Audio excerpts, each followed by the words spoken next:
Seth Meiring is a comedy and prank YouTuber who has amassed over 540,000 subscribers on his 2 YouTube channels and 337 million views. Seth joins us to discuss how he got his start on YouTube, his evolution as a creator, advice to new creators, stories behind his most viral moments like his recent GameStop video, and plans for the future. Join us for this exclusive Advertising Week interview with comedy creator and YouTube sensation, Seth Meiring. We are joined by Seth Meiring, YouTube sensation, comedy, storyteller, and now, as we see, the most recent guest of GameStop CEO. Thank you so much for joining us, Seth. Of course, thank you for having me. So typically we like to start these by hearing a little about you and your background and what got you inspired to start YouTube. I started making videos when I was pretty young, around 12 years old. I actually learned about YouTube from my cousin, or at least about YouTubers, because I used to watch YouTube when I was younger, and it's always like, you know, back in the day, the videos like, oh, world's biggest planes, world's biggest waves caught on camera, like the weird stuff, and just have a slideshow of pictures. And that's like what I thought YouTube was. And then my cousin, who was a big gamer, introduced me to like early FaZe Clan, and I figured out, okay, like people actually, you know, do this and post themselves and make it a career. And then like I, you know, got all into that. I fell down like the gaming rabbit hole. When I was little, I made gaming videos. The channel is actually still public. You can find it. It's what games were you playing? I was playing Black Ops 2, Black Ops 3. Those were the main ones. Black Ops 2 and Black Ops 3. It was like Call of Duty mainly. But yeah, so basically my content kind of slowly evolved as I got older. I mean, there was like periods of time where I fell in and out of like, you know, like heavily making videos, but it was always something I wanted to do. And then I eventually started a vlog channel with my brother, which a lot of people don't know this, but it's the same channel I post YouTube videos on now. So my brother and I made vlogs, like just us doing random stupid stuff. And they were like, I mean, we thought they were entertaining, but no one else really cared, you know? We got around, I think, like 7,000 to 8,000 subscribers though, and built it up to that point. Yeah. And how old were you when you got like 8,000? This was like middle school, so I was probably like 14 to 15. You're basically famous then in middle school with 7 or 8. Oh yeah, and I live in a town with like 500 people, so like a lot of the kids would always, you know, talk about it. But I think they were like mostly making fun of me, like more than actually supporting it. But it was cool. Like I knew what I signed up for. And yeah, eventually my brother and I split off. He started doing his thing because YouTube was always more my thing. And then I, you know, converted the channel into Seth Meiring, just like my name, and started kind of posting my own videos and slowly finding the content I wanted to make. The first video where you really saw that change, or that you were really proud of and was a different style of content? Is there one that sticks out? Yeah, there definitely is. So I believe the title, it's the first, I did like 3 of these videos, but the first one that I posted was buying beer with the cashier's ID. Okay. And that was my first ever YouTube video to hit 100,000 views. And I remember I was like, okay, like I have this idea. I want to make this video good. I'm going to sit down. I spent like 6 hours writing out this video and kind of like how I wanted it all pieced together and everything. I mean, I'll watch it now and I tell you myself like, oh, like the structure of this is horrible. It could have been much better, which like, you know, obviously I've grown a lot since then. But you know, I was getting maybe like 2,000 to 7,000 views on a video, and 7,000, like I would have been stoked. And then like I post this video and it does like 100,000 views, and I never had a video like hit that hard yet. And I remember I made like $500 in ad revenue off that video, and I thought that was insane. So like in the next video I gave away $500, so pretty much gave away all the money I earned from that. But I was like, no, I'm starting to figure this out. And then after that, I didn't switch right away. I kind of was in a battle of going back and forth. Like, I'm gonna make a well thought out video, and then the next one I'm just gonna do like a walk and talk vlog, which I was like never really good at. And yeah, it took a little bit of time to kind of go back and forth a little bit and really decide what I want to do. But that was the first video, and I mean, I I very clearly remember I sat down and took my time on this, and it did well. At that point that you knew that you were going to be doing this as your career, or that you were going to try to do it as your career, or had you already decided before that? Yeah, I already decided way before that, because at this point I was living in my van already in Florida, making YouTube videos. So I was already definitely committed as much as I could be. I was about a month or two deep into living in my van. And I think I was 18, maybe. Yeah, I think I was 18 at this point. I might have been 19, somewhere around there, okay? And I moved out. I lived in my van for 4 months with a kid that I met on Instagram, and we made a deal like, hey, I'll film your videos for you, you film my videos for me. Here's our days of the week. That way I could save the cost of a filmer. Showered at Planet Fitness every day. And that was the grind, you know, like it's like, yeah, I don't miss it, like having to shower at Planet Fitness and stuff every day. And I'm not saying like I like made it by any means now, but like it was like fun when I look back at it. I wish I would have enjoyed it more, you know? Were you just pushing for like every video to be bigger than the last, and like seeing that growth like you did on the 100K video? Well, that video I made like during that time period, so like I learned along the way, but it definitely was like, that was still a point where I was like, we're putting out one video a week no matter what. Yeah. And that's what I used to think was super, super important, but I'd sacrifice making a good video for getting one video out a week. So it was kind of like we'd have some hit and some not, because maybe that week we got lucky and we got a video easier, and then the next week like maybe it fell through, so we had to do something different. And yeah, so I really hadn't got to that point yet of like, let's make every video better, let's make the quality better, let's make sure it's a good piece of content, or I'm not going to post it. I would just post whatever I had at the end of the week, no matter what, pretty much. Before all of this, were you like the class clown? Were you funny, and did you like to make people laugh before YouTube, or did that kind of like give you the freedom to kind of do what you wanted to do in a different light? I mean, I always loved to make people laugh. I don't know that I'd say I was the class clown. Like, it wasn't over the top, but I definitely yeah, that's not the best, maybe not the best way to describe it. No, yeah. I mean, I just wasn't like, over the top, you know what I mean? Like, that wasn't like my main goal every day, because, you know, I was making videos while I was in high school. I actually did not talk to very many people in high school. You weren't super outgoing or like extroverted as far as like... I wasn't like an introvert. Like, I talked to everyone. I was like cool with everyone. And but you're not like standing on the lunch tables, like creating riots. Yeah, no, absolutely not. I actually, my senior year, I missed like, I think like at least 40 days of school.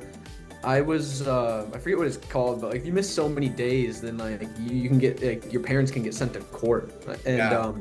But I was 18 at the time. So they can't do that when you're 18.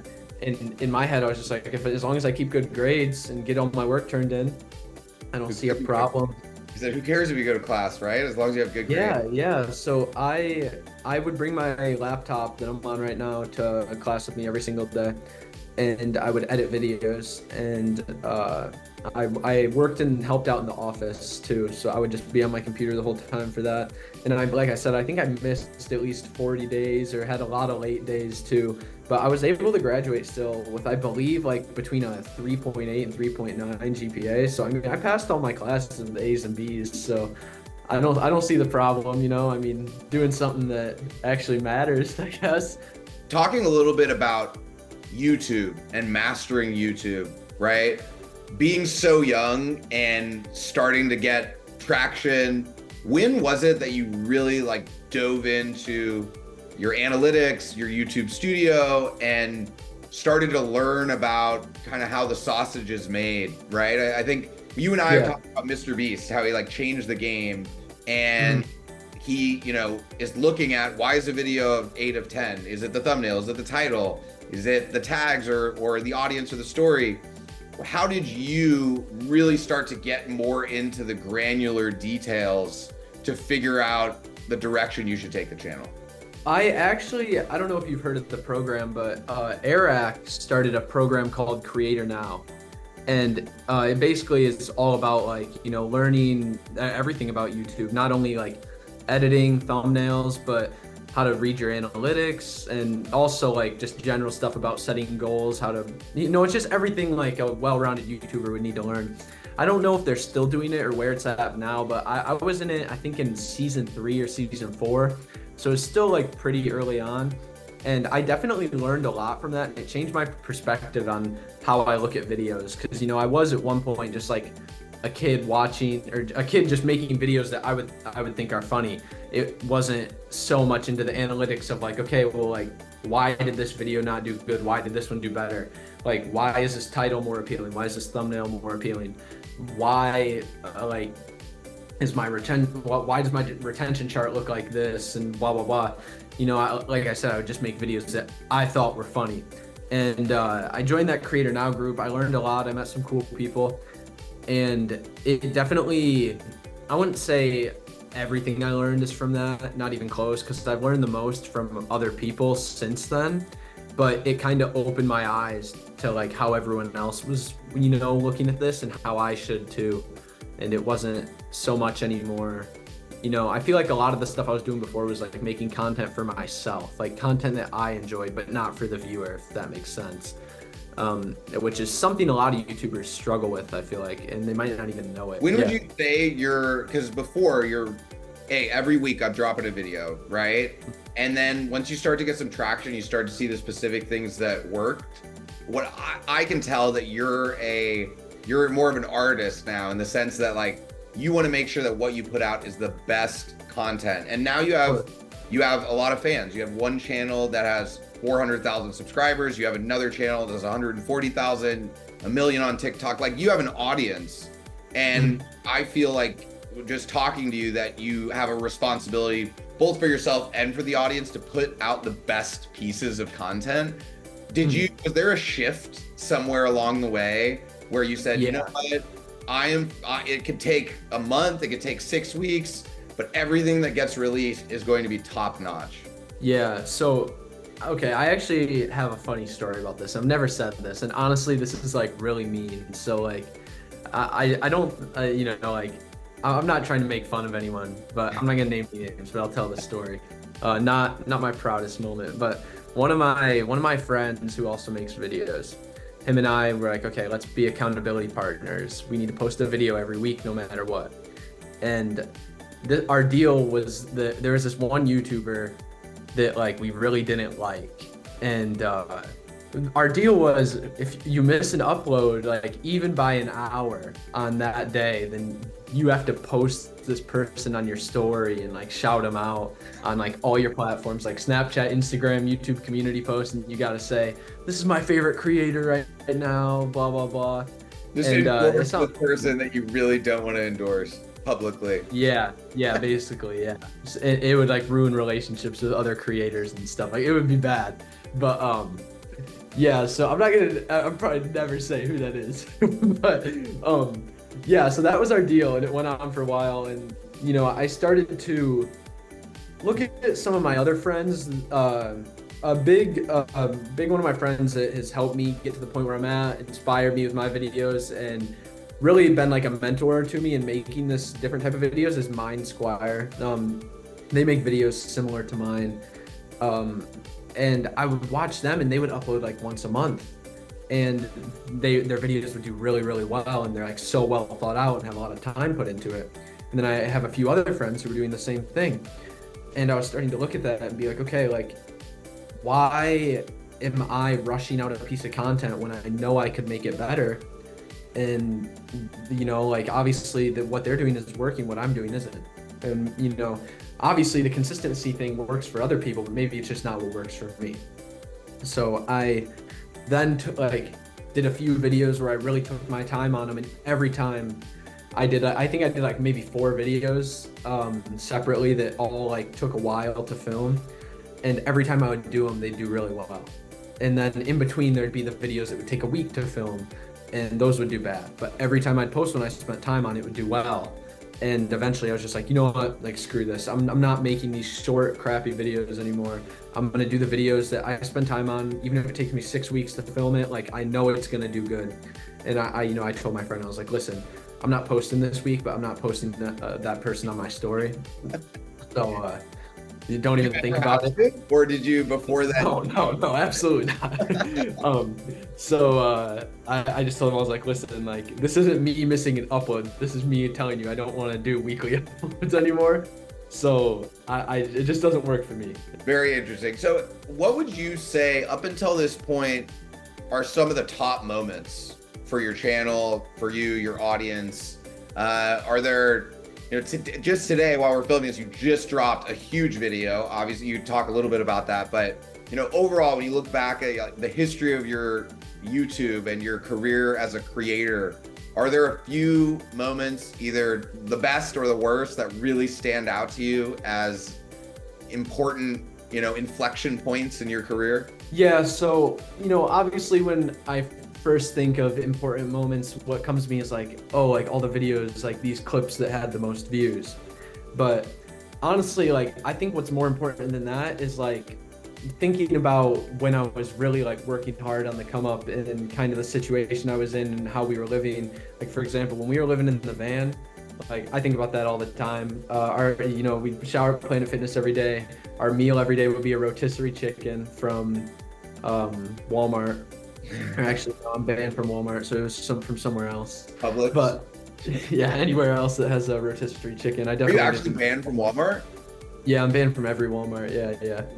And then as far as videos go, I mean, obviously, like you said, we just had a huge moment. We just pranked a billionaire CEO, the Ryan Cohen, CEO of GameStop. And then I think it just some of like the clips, like they're just really iconic. Just like the Greg Kraft clip from a GameStop prank video, or some of the clips like the Monday guy from putting him on a t-shirt. That was another really iconic moment. Just like certain clips definitely like stand out more than the most. They're more memorable, but at the end of the day, it's really the stuff behind the scenes that is like the most valuable, Yeah, of course. Were there ever any times where you thought about quitting, or you said, you know what, this isn't for me? Or have you been steadfast that you're going to figure it out no matter what? No, I never thought about quitting at all. Like, not once. It never even crossed my mind. The way I was like raised, it's kind of like my mom encouraged us to like follow our dreams. And, I always was just like, I don't know, like almost never crossed my mind. It was just like, no, like I'm gonna do this. And my brother's the same way. And, he even told me, he's like, no, like I've always known like you were going to make it happen one way or another. I had no doubt in my mind. And, obviously I need to be the strongest person that believes in myself, because there's going to be moments when other people don't believe in you, even the people who support you the most. And you got to literally just have that blind faith in yourself, because you only fail if you quit. And has YouTube, ever since the ban, has it been like your full-time thing? Or were you like, did you have side hustles to like get to the point where you can maintain your lifestyle and pay for your life through content?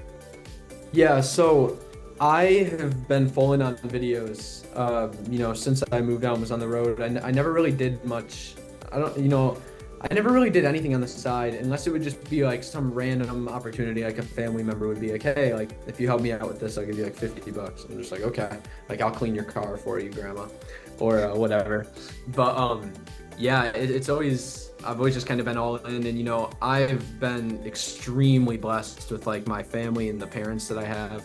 Like I said, my mom always encouraged me to follow my dreams, and I've been blessed enough. My parents helped my sister, who's older than me, like with college, and they told me, since you're doing this and this is your career choice you're doing, like we're gonna give you like a year or two, and we'll help you out if you need anything with money like each month.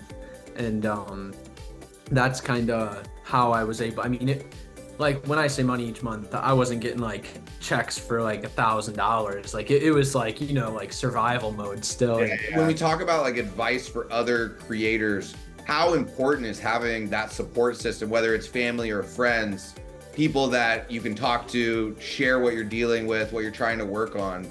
Because I imagine a lot of times you want to talk about your ideas or like the videos that you have. Right? Of course. I mean, you also have to be careful with that, because you can't tell the wrong person. They're going to go film it and post it before you. But that support system is very important. I was blessed with my mom like being able to help me be my manager, and like my brother who helps me as my filmer. And you know, like, I mean, when I say my brother helps me as my filmer, like I'm paying him. It's not just like volunteer work.